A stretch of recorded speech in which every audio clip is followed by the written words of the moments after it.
Vous êtes bien sur BFM Politique. Notre invité ce matin, Manuel Bompard, merci d'être notre invité, coordinateur de la France Insoumise. On va bien sûr voir quelles sont les conséquences internationales et nationales de cet affrontement qui oppose désormais depuis 3 jours Israël et l'Iran. À mes côtés, Amandine Atalaya, éditorialiste politique BFM TV, bonjour. Et Bruno Jeudi, directeur délégué de la Tribune Dimanche, notre partenaire pour cette émission.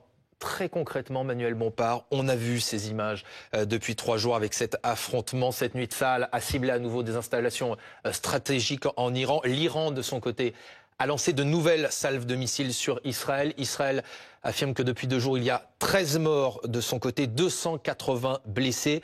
L'espace aérien israélien reste fermé pour la 3e journée consécutive. Comment vous qualifiez ce qui est en train de se passer au Proche-Orient ? D'abord, c'est une situation qui est une situation évidemment extrêmement préoccupante, puisqu'on voit une forme d'embrasement et le risque d'une guerre généralisée sur l'ensemble du Proche-Orient. Et c'est le résultat d'une fuite en avant, qui est une fuite en avant totalement irresponsable du Premier ministre israélien Benjamin Netanyahou, à qui on n'a fixé aucune limite et qui agit depuis des mois et des mois dans une forme d'impunité totale, qui commet en ce moment un génocide à Gaza, qui s'est attaqué au Liban, qui a frappé la Syrie et qui frappe désormais l'Iran, sans qu'il n'y ait aucune réaction des puissances occidentales pour réaffirmer la primauté normalement du droit international. Je rappelle que les attaques qui ont été commises par l'armée israélienne il y a maintenant 2 jours sont des attaques dites préventives qui sont en violation totale du droit international. Le droit international ne prévoit pas la possibilité de pouvoir attaquer comme l'a fait l'armée israélienne. Rien ne justifie cette opération pour vous ? Non, rien ne la justifie.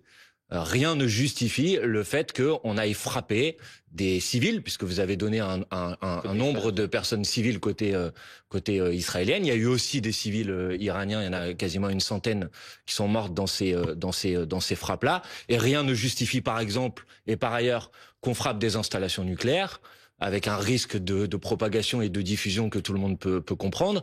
Et donc, évidemment, la solution qui doit permettre de rétablir la paix dans la région, c'est une solution diplomatique. Et d'ailleurs, vous le savez comme moi, une réunion était prévue aujourd'hui, normalement, entre les autorités américaines et les autorités iraniennes pour reprendre le chemin de la négociation, parce qu'il y a eu un accord sur le nucléaire iranien il y a quelques années, parce que cet accord a été dénoncé de manière unilatérale par le président Donald Trump lors de son premier mandat, et que enfin, il semblait que les négociations pouvaient être réouvertes. Et malheureusement, je crains que cette attaque injustifiée israélienne remette en cause la réouverture de ces négociations. Amandine. Vous dites que l'attaque israélienne est injustifiée. Est-ce que vous condamnez également la riposte iranienne sur Israël ? Mais moi, je fais part de mon soutien, de ma solidarité, de ma compassion pour toutes les personnes civiles qui ont été frappées, qu'elles soient iraniennes ou qu'elles soient israéliennes. Et c'est la raison pour laquelle, évidemment, que la solution est une solution de paix.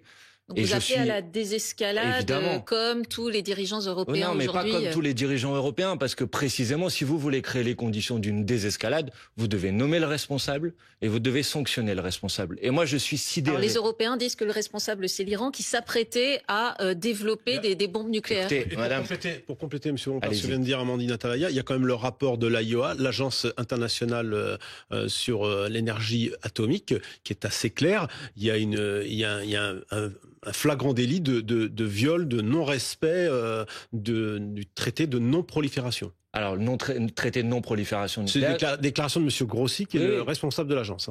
On va être complet. Traité de non-prolifération nucléaire, qui n'est pas signé par 4 pays dans le monde, dont Israël. Vous êtes au courant ? Oui, mais non, mais je vous le dis quand même. Parce que là, vous êtes en train de reprocher à un pays de ne pas respecter un traité. Est-ce que ça justifie que l'Iran développe... Ça ne justifie rien, mais je crois utile de rajouter cette précision. Attendez, mais c'est quand même dangereux le nucléaire, monsieur. Je vais venir sur cette question. Moi, je suis évidemment pour que la France, et je suis favorable à ce que la France reste attachée au principe de non-prolifération nucléaire, et donc évidemment à faire en sorte qu'il n'y ait pas de nouveaux pays qui puissent se doter d'un arsenal nucléaire. Et c'est la raison pour laquelle il y avait eu un accord sur le nucléaire iranien et l'AEIA, l'agence dont vous êtes en train de parler, jusqu'à la rupture unilatérale de cet accord par Donald Trump lors de son premier mandat, a toujours dit que les engagements qui avaient été pris par les différentes parties avaient été respectés.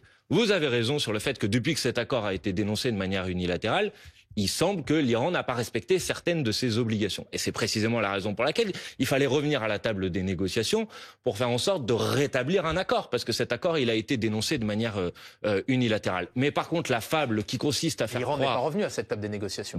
Ça devait avoir lieu aujourd'hui, monsieur Daré. Est-ce que c'est pas ça la fable, Manuel Bompard, de croire que l'Iran va accepter des négociations autour d'une table alors oui ou non, qu'ils font en secret un Madame, ce développement n'est pas vrai. nucléaire. Est-ce que oui ou non, ils avaient accepté ces négociations il y a quelques années? Est-ce que oui ou non, ils avaient respecté les engagements qui étaient dans cet accord avant que le président américain Donald Trump ne le révoque de manière unilatérale? Oui, mais il l'avait fait. S'il l'avait fait à l'époque, c'est donc la preuve qu'ils sont susceptibles de le refaire à nouveau. Et dans quelle mesure Monsieur Bompard, vous savez très très bien que il y a des centrifugeuses qui sont à l'œuvre et l'Iran était assez près de pouvoir se doter. L'Iran est proche d'un stade critique qui permet de produire des engins nucléaires. C'est ce qu'a dit Emmanuel Macron. C'est ce que disait en substance cette très sérieuse agence internationale de l'énergie atomique. Ça fait depuis maintenant le début des années 90 que Benjamin Netanyahou, alors qu'il n'était même pas Premier ministre israélien, disait déjà au début des années 90, c'est une affaire de quelques mois pour que l'Iran se dote de l'arme nucléaire. Donc c'est le récit qu'entretient le pouvoir israélien depuis des années et des années. La réalité, c'est que le stade de la militarisation, qui est le stade le plus complexe pour passer du nucléaire civil au nucléaire militaire, c'est une opération qui prend des mois et des années et qui n'est pas engagée aujourd'hui, même la CIA le dit. Mais alors c'est quoi à vos yeux? C'est un fantasme entre guillemets ? Non, c'est un prétexte qu'a utilisé aujourd'hui le Premier ministre, Monsieur Netanyahou, pour d'abord faire diversion des actions totalement inacceptables et du génocide qu'il commet aujourd'hui à Gaza, et pour se maintenir au pouvoir, parce que tout le monde voit que, y compris sa fuite en avant est aujourd'hui contestée, y compris par la population israélienne. Manuel Bompard, je reviens à ma question initiale à laquelle vous n'avez donc pas répondu. La riposte iranienne est donc à vos yeux légitime. Mais non, mais vous ne la condamnez pas. Mais moi, je ne suis pas d'accord avec le fait qu'on règle les conflits par la force. Donc je ne suis pas d'accord avec le fait qu'Israël attaque l'Iran, et je ne suis pas d'accord avec la riposte iranienne. Évidemment que je ne suis pas d'accord avec le fait qu'on bombarde des civils, madame. Donc je sais pas comment je peux être plus clair que ça. Mais donc je demande qu'on mette l'ensemble des partis autour de la table. Donc je demande que la France, plutôt que de venir apporter son soutien à Benjamin Netanyahou, convoque une réunion du Conseil de sécurité de l'ONU pour qu'on trouve la solution immédiate pour mettre fin à cette escalade et à cette surenchère. Donc je demande qu'en France, l'Assemblée nationale puisse être saisie pour qu'on puisse avoir un débat là-dessus. Monsieur Bompard, je voulais juste reprendre un mot que vous venez de prononcer. Selon vous, ce qui se passe, c'est une guerre de diversion que mène Benjamin Netanyahou? C'est une opération. Le timing, je pense, est assez évident. C'est à la fois pour escamoter les négociations qui devaient reprendre aujourd'hui sur le nucléaire iranien. Et je pense que, et ceci est assez largement documenté, y compris dans la presse israélienne, vous savez, le Premier ministre Netanyahou est aujourd'hui de plus en plus contesté, aujourd'hui en Israël, et il n'a trouvé pour se maintenir au pouvoir qu'une fuite en avant militaire en frappant l'ensemble des pays autour de lui. Donc oui, je pense que il y a une forme d'opération de diversion dans cette opération qui a été menée par l'armée israélienne contre l'Iran il y a quelques jours. Monsieur Bompard, à vos yeux, le danger, c'est Israël ou c'est l'Iran? Le danger aujourd'hui dans la fuite en avant militaire et dans la déstabilisation de l'ensemble de la région, là, dans les dernières opérations dont on est en train de parler, pardon, mais c'est pas l'Iran qui a attaqué Israël. Vous en êtes d'accord? Non, mais juste sur ce point. Donc pour vous, plusieurs rapports le danger, je dis que le responsable aujourd'hui de la déstabilisation de la situation au Proche-Orient, c'est Benjamin Netanyahou, le Premier ministre israélien. Donc si je répète la question pour vous, le danger entre Israël et l'Iran, à vos yeux, c'est qui? Je ne cherchais pas à me faire des comparaisons. Je suis un opposant au régime iranien, mais vous savez la différence entre vous et moi, peut-être, c'est que moi j'ai autant d'émotions et autant de compassion pour une personne tuée par le régime des Mollahs que pour une personne civile tuée par l'armée israélienne. Parce que je vois que tout à l'heure vous avez cité par exemple le nombre de civils morts en Israël et vous n'avez pas évoqué le nombre de civils morts en Iran. Donc moi, je n'oublie pas par exemple qu'il y a 2 otages français qui sont aujourd'hui détenus en Iran. Donc je ne serai jamais un partisan du régime iranien. Mais vous souhaitez sa chute? Mais ce n'est pas à moi d'organiser la chute du régime iranien, c'est à la population iranienne de le faire. Est-ce que vous appelez la population à le faire? Non, mais la population, moi, je la soutiens dans ses batailles et dans ses combats. Vous savez, à plusieurs reprises, les parlementaires insoumis, par exemple, ont parrainé des civils iraniens qui étaient menacés de mort par le régime iranien. Donc je n'ai aucune leçon à recevoir de qui que ce soit sur ce sujet. Mais toutes les critiques que je peux avoir sur le régime iranien ne légitiment pas pour autant l'action action totalement inacceptable du point de vue du droit international que mène aujourd'hui l'armée israélienne dans la région. Je voudrais revenir sur, vous avez parlé tout à l'heure de la France, d'Emmanuel Macron. Le président Emmanuel Macron, vendredi, a défendu le droit d'Israël à se protéger, saluant je le cite, les effets des frappes aériennes contre les capacités nucléaires de l'Iran. Est-ce que vous ne partagez pas la position du président, mais quelle est la place de la France? Est-ce qu'elle est aujourd'hui aux côtés d'Israël ou est-ce qu'elle est pour défendre, pour qu'Israël puisse se défendre, ou est-ce qu'elle est aux côtés du régime iranien? Mais Monsieur Jeudi, pourquoi vous présentez la question avec ces deux alternatives-là? La place de la France aujourd'hui, c'est d'être la voix de la paix dans la région. Et donc, cette réaction du président de la République et avant lui du ministre des Affaires étrangères, c'est une réaction qui est totalement sidérante, qui est en rupture avec la ligne qui a toujours été la ligne de la France sur la scène internationale, c'est-à-dire de refuser d'accepter des violations du droit international et des guerres préventives qui, encore une fois, ne font pas partie du droit international. Le droit d'Israël à se défendre n'a rien à voir avec la possibilité de commettre un génocide comme c'est le cas aujourd'hui à Gaza, ou avec le fait de bombarder et de frapper un autre pays de la région. Ça n'a rien à voir avec le droit d'Israël à se défendre. Et le fait que le président de la République apporte son soutien à cette opération est une rupture avec l'engagement que la France doit toujours défendre sur la scène internationale, c'est-à-dire la défense du droit international. Parce que si la France ne défend pas le droit international dans cette période où il est contesté, remis en cause par l'affirmation de la force plutôt que de la diplomatie pour régler les conflits, qui va le faire? Comment est-ce que vous jugez la position d'Emmanuel Macron sur le conflit israélo-palestinien davantage ces derniers temps, puisque l'événement iranien n'était pas encore survenu? Il a eu des propos quand même assez durs à l'encontre de Benyamin Netanyahou. Il condamne fermement le blocus en cours à Gaza. Il dit que la France ne restera pas les bras croisés. Vous trouvez qu'il n'est néanmoins pas à la hauteur qu'est-ce qu'il fait de la situation? Il parle, il a des mots. Mais que fait-il concrètement? Il dit que la France ne va pas rester les bras croisés, mais concrètement, la France reste les bras croisés. Il est incapable de condamner les violations du droit international de M. Netanyahou. Il est incapable de condamner autrement que par des mots, mais en prenant des dispositions, des mesures. Est-ce que vous savez qu'il y a eu 17 trains de sanctions contre Vladimir Poutine après l'agression insupportable et inacceptable menée par la Russie contre l'Ukraine, qui était une violation du droit international? On n'a pas été capable de faire une seule fois des sanctions contre le gouvernement de M. Netanyahou, alors qu'il commet de multiples violations du droit international, alors qu'on a plus de 55 000 personnes qui sont mortes aujourd'hui à Gaza. Donc il faut des sanctions économiques contre le gouvernement de M. Netanyahou. Donc il faut arrêter de livrer des armes, parce que le ministre des Armées dit qu'il ne livre pas d'armes, et ensuite... Alors la France dit qu'on ne livre que des composants mineurs, pas des armes oui, mais sauf qu'ensuite vous avez des confrères à vous qui font des études, font des enquêtes, et qui révèlent qu'au contraire, il y a effectivement des armes qui ont été livrées par la France à l'armée israélienne. Ça veut dire quoi? Un boycott économique, c'est ce que vous demandez? Il faut un embargo sur toutes les livraisons d'armes. On ne peut pas accepter que la France continue à avoir en quelque sorte une forme de complicité dans ce que les autorités internationales qualifient aujourd'hui de génocide à Gaza. Ce n'est pas possible. Donc oui, évidemment... Risque génocidaire, on dit... Non, la Cour internationale de justice a parlé de risque de génocide il y a maintenant plus d'un an. Tout à fait. Plus d'un an. Et il y a plus d'un an, quand la Cour internationale de justice a parlé de risque de génocide, elle a dit que tout devait être fait pour prévenir le risque de génocide. Et la France est signataire d'une convention internationale. Elle a une obligation légale de prévenir le risque de génocide. Et elle ne fait rien aujourd'hui. Donc il faut des sanctions. Donc il faut un embargo. Donc il faut rompre l'accord de coopération économique qui existe aujourd'hui entre l'Union européenne et Israël. On a des leviers d'action. Il faut reconnaître l'État de Palestine. Pourquoi? Dans ce cadre, Emmanuel Macron maintient sa volonté de reconnaître l'État de Palestine. Un État démilitarisé, dit-il. Mais qu'est-ce qu'il attend? Qu'est-ce qu'il attend? Il n'a pas besoin de faire je ne sais quelle conférence pour décider de la reconnaissance de l'État de Palestine. Mais il n'en a pas besoin. Demain, il peut décider de reconnaître officiellement l'État de Palestine. J'entends dire, oui, on ne veut pas le faire parce qu'on ne veut pas être isolé. Mais c'est une plaisanterie. Vous avez aujourd'hui 75% des États dans le monde qui reconnaissent officiellement l'État de Palestine. C'est en refusant cette reconnaissance que nous sommes isolés. Et c'est précisément en reconnaissant l'État de Palestine que nous ne serons plus isolés, parce que nous rejoindrons une très large majorité des États dans le monde qui reconnaissent officiellement l'État de Palestine. Donc ce que je regrette, si vous voulez, c'est que le président de la République parle, dit des choses, et ensuite il ne fait rien. Quand le président de la République dit que le blocus humanitaire à Gaza est une honte, mais alors briser ce blocus est un devoir. Et alors quand vous avez des personnes qui embarquent sur un bateau pour essayer d'aller briser ce blocus et qui sont arrêtées de manière illégale par le gouvernement israélien, alors la France doit condamner cette arrestation illégale.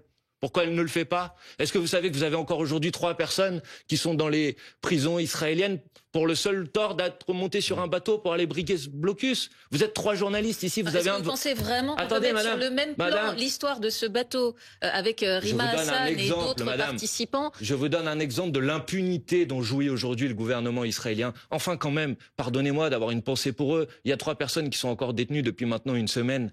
Il y a un de vos confrères journalistes, peut-être vous pourriez avoir un mot de solidarité avec lui. Mais j'entends pas la presse dire il y a une personne qui est sur ce bateau pour documenter. Peut-être vous pourriez appeler à sa libération. Vous trouvez pas que cette réaction est un peu surjouée comparé je crois que certains des membres de votre mouvement ont dit qu'ils étaient des otages. Vous trouvez pas que c'est un peu surjoué de parler d'otages en parlant des membres de cette flottille par rapport aux vrais otages qui sont détenus à Gaza, les Israéliens à Gaza, ou les otages français qui sont en Iran? Je vous ai parlé de gens qui sont détenus de manière illégale. Ils sont détenus de manière illégale. Peut-être que pour vous, ça n'a pas d'importance qu'un de vos collègues journalistes soit détenu depuis 7 jours de manière illégale dans une prison israélienne sans que vous ayez même un mot pour demander sa libération. Non, mais il y a d'autres moyens de dénoncer le blocus humanitaire que de vouloir aller faire une embarcation avec une embarcation. Et donc ça justifie une arrestation illégale de rentrer dans des eaux territoriales de manière illégale. Parce que qui est rentré dans des eaux territoriales de manière illégale? Ils étaient prévenus qu'il fallait pas rentrer. Non, mais attendez. Enfin, ça c'est très grave ce que vous êtes en train de dire. Cette arrestation, vous pouvez le vérifier vous-même, elle a eu lieu dans les eaux internationales, Monsieur Jeudi. Donc, vous êtes en train de dire que c'est ces gens-là qui ont violé la loi. J'ai pas dit qu'ils avaient pas été arrêtés. J'ai dit qu'ils s'apprêtaient à rentrer. Qu'ils s'apprêtaient à rentrer. À rentrer où, monsieur? Ils voulaient aller jusqu'à Gaza. Et depuis quand les eaux au large de Gaza sont des eaux israéliennes, Monsieur Jeudi? Non, mais d'accord. Mais où était la violation? Mais vous êtes conscient qu'ils prenaient ce risque-là. Ils étaient. Il y avait une forme de. Évidemment. Et donc ça justifie une arrestation illégale. En tous les cas, ils ont cherché. En tous les cas, ils ont. Non, mais vous ne pouvez pas dire des choses comme ça. Le ministre des Affaires étrangères. Et il y a un mot de compassion. Je remarque que vous n'êtes même pas capable d'avoir un mot de compassion pour votre collègue. Je trouve ça extrêmement choquant. En tous les cas, ceux qui ont parlé d'otages ont surjoué l'événement. Monsieur Jeudi, ils ont surjoué l'événement. Juste que vous n'êtes pas capable d'avoir un mot de compassion pour un de vos collègues journalistes et je trouve ça extrêmement grave. Manuel Bompard, le ministre des Affaires étrangères qui avait évoqué bien sûr cette question palestinienne sur la question de l'affrontement entre Iran et Israël vient de s'exprimer à l'instant. Il explique, je cite, que la France n'a pas à ce stade, dit-il, mobiliser ses moyens militaires pour défendre Israël. Pas à ce stade, même si c'était une autre déclaration du président de la République. Emmanuel Macron a dit qu'il était prêt à participer à la défense d'Israël s'il le fallait. Est-ce que c'est notre place? Mais non, notre place, c'est de chercher les conditions de la paix, Monsieur Daré. Notre place, c'est pas de se tenir aux côtés du pays qui a déclenché ces hostilités. Enfin, qu'est-ce que c'est que cette histoire? Et d'abord, le président de la République ne décide pas tout seul. Nous sommes en démocratie. Donc, avec la présidente de mon groupe parlementaire, Mathilde Panot, et je veux refaire cette demande ici sur ce plateau, nous demandons un débat parlementaire. C'est un débat qu'on appelle 50-1 à l'Assemblée nationale, pour qu'on puisse débattre de ce sujet. Jean-Noël Barrot est favorable à ce... très bien, qu'il puisse avoir lieu et avec un vote à la fin. Parce que les débats 50-1 sans vote à la fin, ça suffit. Mais si on suit votre logique, il ne doit y avoir aucune conséquence pour l'Iran.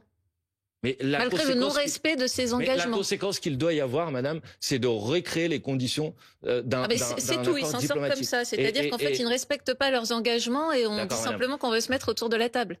Pour faire en sorte qu'ils respectent leurs engagements. Vous demandez bien des sanctions très fermes contre Israël, donc on pourrait attendre que vous en demandiez également à l'encontre de l'Iran. Ce n'est pas l'Iran qui a déclenché les hostilités. Et vous êtes étonnamment magnanime. Non, vous êtes étonnamment partial. L'Iran est dans cette situation.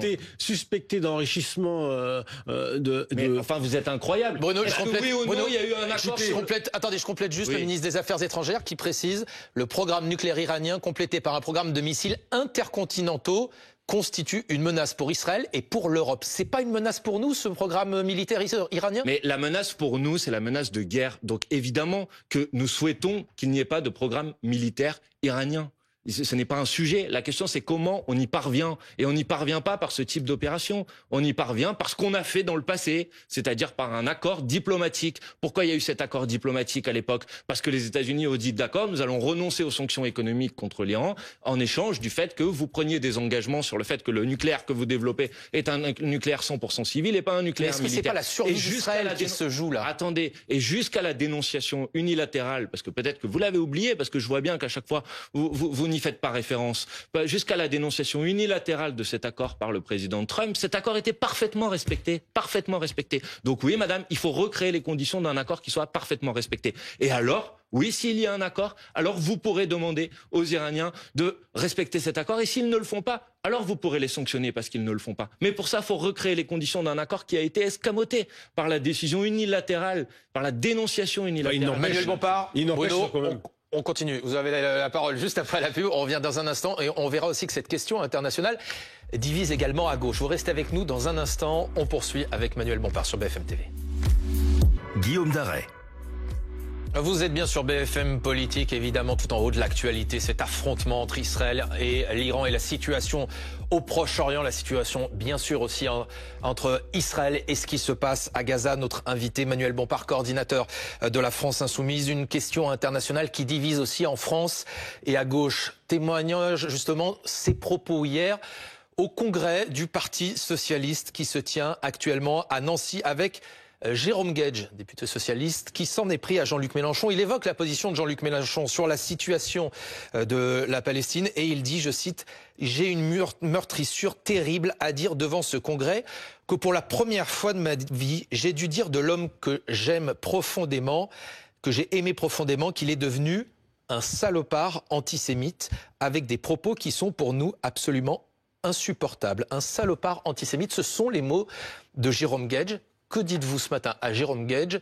Que dites-vous à Olivier Faure, le premier secrétaire du PS nouvellement réélu? D'abord, vous savez, depuis des mois et des mois, pour toutes les personnes qui se mobilisent, il y en avait encore plusieurs dizaines de milliers de personnes dans la rue hier, en soutien, en solidarité avec la population palestinienne. L'argument infamant et diffamant qui est utilisé contre eux, c'est cette accusation en antisémitisme. J'ai vu que M. Netanyahou traitait désormais la terre entière d'antisémite, que même le pape, l'ancien pape, avait été traité d'antisémite. Donc je vois bien comment cette qualification particulièrement insultante est utilisée pour réprimer, faire taire l'ensemble des personnes qui expriment leur solidarité avec le peuple palestinien. Pour le reste, je suis effaré que le Parti socialiste n'ait rien de mieux à faire dans son congrès, au moment où on est dans une situation internationale extrêmement préoccupante, on en a parlé, au moment où Donald Trump déstabilise le monde entier, au moment où la crise climatique est de plus en plus grave. Je trouve ça effarant que le seul sujet de préoccupation du congrès du Parti socialiste, ce soit le rapport à la France insoumise, donc, qui nous laisse tranquilles, qui débattent un peu du fond, des vrais sujets. Et je crois qu'il faut comprendre qu'avec ce type de qualification, ce type d'insulte, c'est inacceptable dans le débat entre les relations politiques à gauche. Et donc moi, j'appelle solennellement, au nom de la France Insoumise, Olivier Faure, à présenter des excuses publiques à la France Insoumise, à l'ensemble de ses militantes et de ses militants, qui sont attaqués de manière inacceptable à l'intérieur du Congrès socialiste. Et par là même, qui handicape et qui rend impossible, tout le monde pourra le comprendre, de leur fait, s'ils restent sur cette ligne-là, toute possibilité de travail commun. Comment vous voulez imaginer qu'il soit possible de travailler en commun avec une formation politique qui, dans son congrès, insulte le dirigeant ou un dirigeant politique d'une autre formation politique de salopard? C'est totalement impossible. Concrètement, donc je lui demande des excuses. Des excuses? Vous demandez des sanctions contre Jérôme Guedj? Je demande à Olivier Faure de présenter des excuses publiques et oui, évidemment, je pense que ce serait de bonnes mesures de sanctionner Jérôme Guedj, qui ne peut pas tenir des propos comme ça sans que en toute impunité. Enfin, on ne Vous lui parle pas demandez comme ça. D'exclure Jérôme Guedj du mais PS? ça, c'est leurs affaires au Parti socialiste. Moi, j'interpelle le Parti socialiste par la voix de son premier secrétaire et je lui demande si les propos de Jérôme Guedj sont la position officielle du Parti socialiste ou pas. Vous êtes en train de s'exprimer. Eh ben, peut-être il répondra à cette question. Si jamais il ne s'excuse pas, quelles conséquences? Attendez, laissez, s'il vous plaît. S'il ne s'excuse pas, je prendrai acte du fait que les propos tenus par Jérôme Guedj sont désormais la ligne officielle du Parti socialiste. Et alors tout le monde comprendra qu'il sera extrêmement difficile d'envisager tout travail commun avec des gens qui nous insultent de la sorte. Bruno. Vous disiez à l'instant que ce sera difficile de travailler avec le Parti socialiste. Ça veut dire que vous mettriez fin à une alliance avec eux. Si on est concret, il y a des municipales l'année prochaine. Oui. Pas d'alliance avec les listes socialistes dans les différentes villes. Vous avez loupé quelques épisodes, Bruno, jeudi.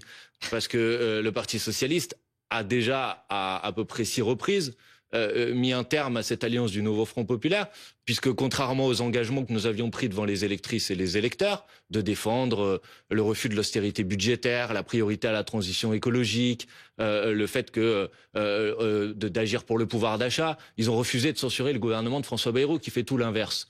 Donc malheureusement, le fait que le Parti socialiste se soit éloigné de la ligne politique qui est celle que nous avons défendue ensemble il y a un an au moment des élections législatives, c'est pas nouveau. Alors qu'est-ce que change ces propos ? On ajoute, si vous voulez, au reniement politique, l'insulte, et je pense que tout le monde peut comprendre que l'insulte ne peut pas être un mode de traitement, y compris des désaccords politiques. Il y a aussi le contenu de ce que dit Jérôme Guedj. Vous vous éloignez de ce qu'il appelle l'universalisme, sur les questions de laïcité, sur la question. C'est la question de la base. Mais il faut donner un argument. Quand je dis à Jean-Luc Mélenchon, dit-il, qu'il n'est pas possible et souhaitable de défendre la revendication de la Palestine de la mer à la rivière, je défends la position historique des socialistes, notamment celle de François Mitterrand à la Knesset en 1982, qui est celle de la solution à 2 États, de la sécurité d'Israël et de la reconnaissance de l'État palestinien. Oui. À ce moment-là, dit Jérôme Guedj, je deviens le sioniste génocidaire pour Jean-Luc Mélenchon et les siens. Alors, d'abord, ce que dit Jérôme Guedj est tout à fait inexact. La France insoumise a comme position, et a toujours défendu comme position, le respect plein et entier du droit international, c'est-à-dire la coexistence de 2 États sur la base des frontières de 1967. C'est la position qui est la nôtre, que nous avons exprimée publiquement et qui est dans notre programme. Monsieur Guedj fait semblant de ne pas comprendre que quand dans les manifestations nous demandons l'égalité des droits de la mer au Jourdain, nous demandons précisément la possibilité de la reconnaissance d'un État de Palestine sur le territoire défini par les résolutions de 1967 et l'égalité des droits sur le reste du territoire, c'est-à-dire à la fin d'une situation en Israël qui est une situation d'apartheid, c'est-à-dire une situation dans laquelle vous avez des citoyens à l'intérieur de l'État israélien qui n'ont pas les mêmes droits que l'ensemble des citoyens israéliens. Et M. Guedj fait semblant de ne pas comprendre pour ajouter de l'infamie à sa manipulation et à son opération. Je vous interromps, Olivier Faure, à l'instant. Alors pas d'excuses pour l'instant. Il dit, je cite, « Nous n'avons pas bégayé sur la qualification du 7 octobre. C'est ce qui se distingue de la gauche radicale qui n'a pas su les qualifier. Notre honneur est de ne pas avoir l'indignation à géométrie variable. » Ça, c'est pour vous. Mais l'indignation à la géométrie variable, ça, c'est pareil. Enfin, je veux dire, vous savez, je pense que si la gauche veut reprendre le pouvoir dans ce pays, et c'est mon objectif, elle doit éviter de s'aligner, comme le fait à l'instant Olivier Faure, sur les opérations de calomnie qui sont celles menées par la droite et l'extrême droite dans le débat public depuis des années et des années. La France insoumise, depuis le premier jour, a condamné les actions qui ont été commises le 7 octobre. Sans utiliser le mot terroriste au départ concernant le Hamas. C'est ce que rappelle Olivier Faure. Mais la France insoumise a dit depuis le début, et la France insoumise a dit qu'elle n'avait évidemment aucun problème à qualifier le mode opératoire qui a été utilisé ce jour-là de terroriste. Mais précisément, Amandine Atalaya, nous avons alerté dès le premier jour sur le fait que l'atrocité des actions commises le 7 octobre ne pouvait pas justifier par avance les atrocités qui allaient être commises ensuite par le gouvernement de M. Netanyahou. Et je remarque que nous avons eu raison dès le début, et que depuis le début, et depuis maintenant, depuis quelques jours, depuis quelques semaines, de plus en plus de gens se rallient à notre position. Et Olivier Faure dit quelque chose de faux, parce que dans les premières semaines après le 7 octobre, des dirigeants socialistes comme Madame Delga appelaient à interdire les manifestations de solidarité avec le peuple palestinien, que Olivier Faure et son candidat aux élections européennes, M. Glucksmann, refusaient de qualifier ce qui se passe à Gaza de génocide, alors que c'est le mot utilisé aujourd'hui, y compris par des dirigeants de pays européens. La présidente de la Slovénie a utilisé ce terme de génocide au Parlement européen il y a quelques semaines. Donc ce n'est pas vrai ce que dit Olivier Faure. Il essaye, si vous voulez, de se rétablir une forme de consistance, alors que le Parti socialiste ne l'a pas eu, cette consistance. Manuel Bompard. Mais quels que soient les débats et les désaccords politiques qu'on peut avoir, vous comprendrez qu'ils ne peuvent pas se justifier qu'on se qualifie les uns et les autres par l'insulte, que c'est impossible. Donc Olivier Faure ne peut pas dire des choses comme ça.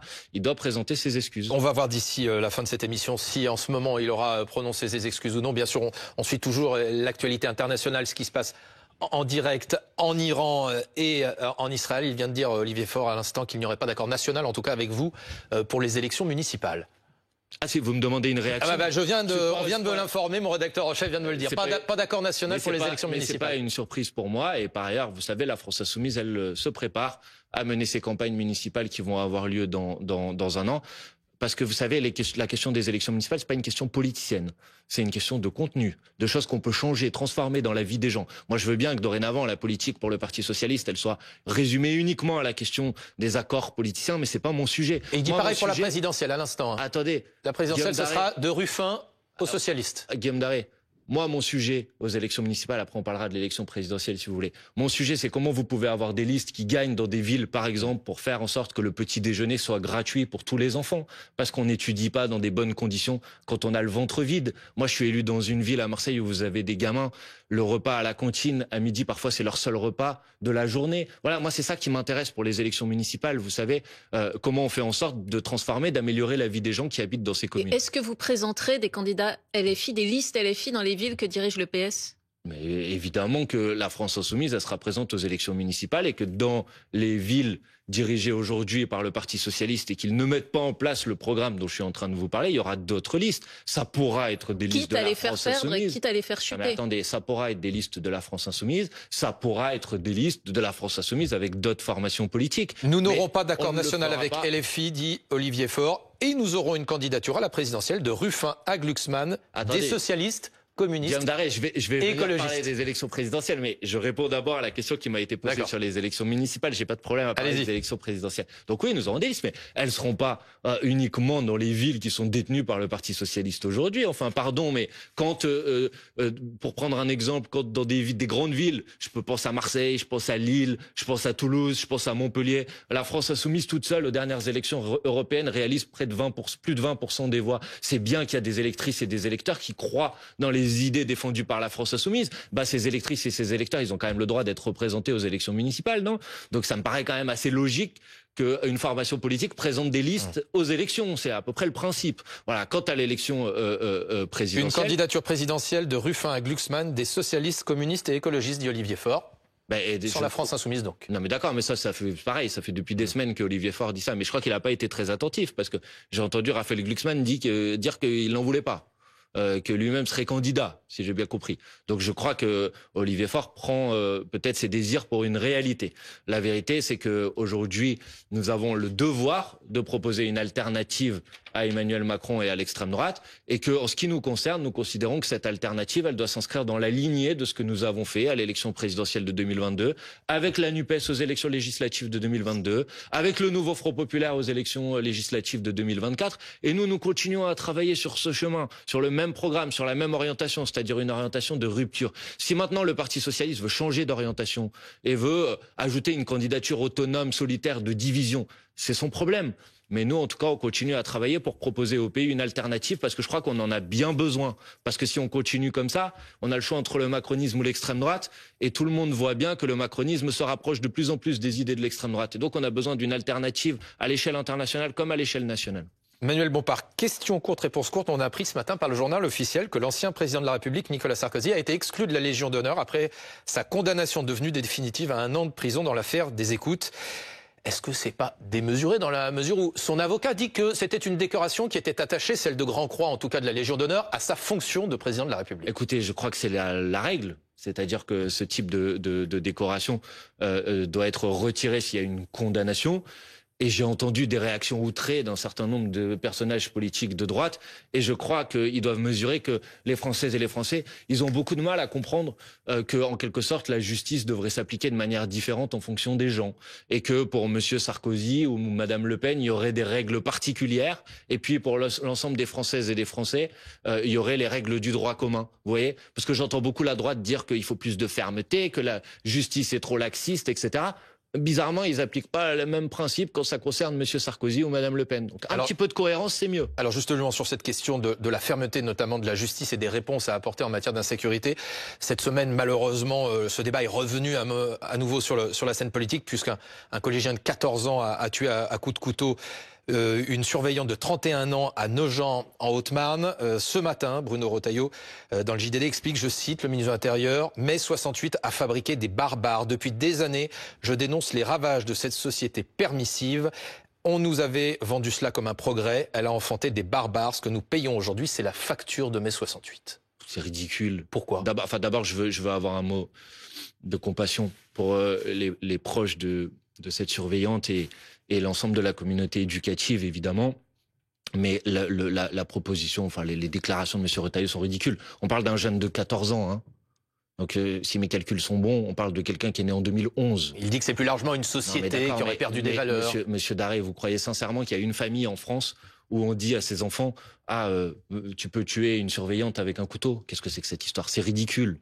Ce qui devrait tous nous préoccuper, c'est pas de faire de l'idéologie. Monsieur Retailleau, c'est lui qui est resté bloqué en 1968. Enfin, franchement, la question qui devrait tous nous préoccuper, c'est comment on fait en sorte de détecter des jeunes qui sont dans une situation manifestement de déséquilibre psychologique. Pour l'instant, le procureur a dit qu'il n'avait pas vu de problème de santé mentale. Il y a quand même un déséquilibre qui conduit un enfant à venir poignarder une surveillante. Question très concrète. Bruno Retailleau dit qu'il veut généraliser les peines de prison pour les mineurs dès le premier délit grave. Oui ou non? Mais en fait, je vais répondre à votre question, mais pardon, pas juste en oui ou non. La question qui devrait tous nous préoccuper, quand on parle de police, quand on parle de justice, c'est la question de savoir comment on garantit la sécurité et la tranquillité publique. Pour garantir la sécurité et la tranquillité publique, il faut imaginer la répression comme étant quelque chose d'efficace pour éviter la réitération. Si vous faites en sorte qu'une personne, quand elle a commis un acte criminel ou délictueux, vous augmentez les chances qu'elle le reproduise à l'issue de sa peine, mais vous êtes à côté de la plaque. Or, précisément, si on défend le sursis, et pas comme M. Darmanin qui propose de le supprimer. Si on défend l'idée d'avoir des peines qui soient des peines individualisées, c'est parce que c'est ce qui est le plus efficace pour lutter contre la récidive. Est-ce que vous avez aujourd'hui, au bout de 5 ans, à peu près 60% des gens qui ont fait de la prison ferme qui réitèrent. Et quand les gens ont du sursis, forcément les statistiques baissent. C'est à peu près la moitié moins. Pourquoi? Parce que le sursis a un effet dissuasif de la reproduction de la peine. Donc le débat tel qu'il est posé aujourd'hui entre laxisme et fermeté, il est à côté de la plaque. Le débat qui doit nous concerner, qui doit nous intéresser, c'est le débat de l'efficacité de la réponse judiciaire. Et vous parlez de déséquilibre mental. Est-ce que parfois ça peut, alors non pas être créé, mais être peut-être favorisé selon vous par l'usage des réseaux sociaux à tout va? Et est-ce qu'il faut songer à les interdire aux mineurs de moins de 15 ans, comme le propose Emmanuel Macron? J'ai entendu cette proposition, mais je pense qu'elle est à côté de la plaque précisément parce qu'elle est irréalisable, parce que tout le monde sait que ça pourra être très largement contourné.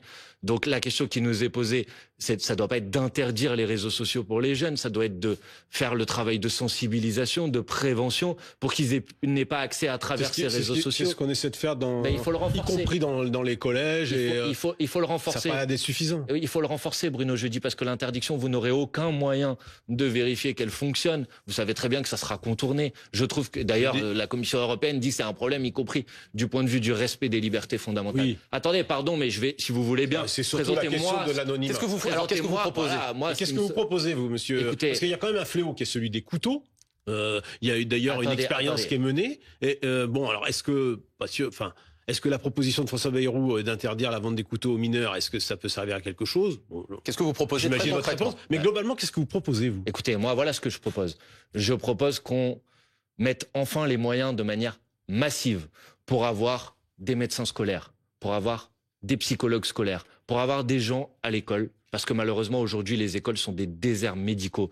Le gouvernement a annoncé il y a quelques jours un plan de prévention sur la question de la santé mentale pour les jeunes, a pas débloqué 1 euro pour ce plan. Aujourd'hui, vous avez un médecin scolaire, je crois, pour 15 000 élèves.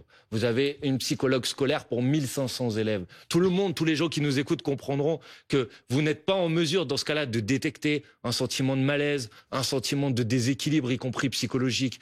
Or, c'est bien l'endroit où on peut le détecter. Parce que toutes les autres mesures, elles sont peut-être spectaculaires, mais elles ne fonctionneront pas. Interdire la vente des couteaux, évidemment, tout le monde peut comprendre qu'un gamin de 15 ans ne doit pas acheter un couteau. Mais là, en l'occurrence, on parle d'une situation où le couteau, si j'ai bien compris, il a été récupéré dans le domicile. Absolument. Donc, je vois pas en quoi ça va régler le problème. On nous parle des portiques, mais là, on parle d'une situation où cet acte dramatique, il a eu lieu avant l'entrée, au moment où il y avait des gendarmes à côté. Donc, je pense qu'il faut avoir une action qui soit une action de prévention, de détection des risques. Qu'est-ce qu'on fait si on détecte des fauteurs de troubles? On les sort des établissements, on les soigne, D'abord, on les soigne. On les punit?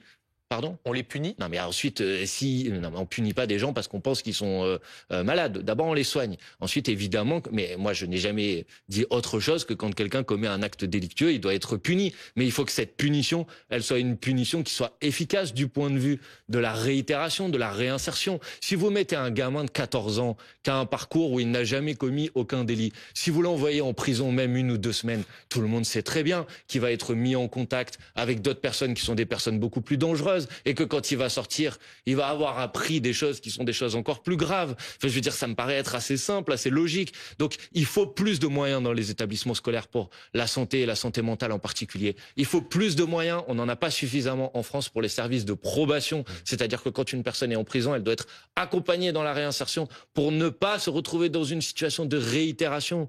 Enfin, ça devrait quand même être ce qui nous regroupe tous. Et vous savez, il n'y a pas que moi qui le dis. J'entendais François Molins, par exemple, et l'ensemble des hauts magistrats de ce pays disait on a déjà des prisons qui sont surpeuplées, mettre encore plus de gens en prison, ça ne règle rien. Au contraire, il faut travailler sur le sens et l'efficacité de la peine. C'est ça qu'il faut faire. Manuel Bompard, actualité judiciaire, actualité effectivement en matière de sécurité, actualité économique aussi la semaine prochaine, Bruno, avec un moment fort, puisque ce sera la fin du conclave qui avait été voulu par François Bayrou. Oui, c'est la fin du conclave. Les discussions achoppent toujours entre le MEDEF et les syndicats, achoppent notamment sur la question de la pénibilité. Peut-être qu'un accord sera conclu d'ici mardi. Le Premier ministre pense que la voie est encore possible. Est-ce que vous soutiendriez un accord sur la pénibilité? Non mais attendez, Bruno, jeudi, ce conclave, il a été mis en place, y compris avec certains au Parti Socialiste, par exemple, qui ont soutenu sa mise en place, avec l'objectif de pouvoir discuter de l'âge de départ à la retraite. Je veux dire, c'est quand même ça le point de départ de la discussion. Et aujourd'hui, cette revendication, elle a disparu. Mais pourquoi ?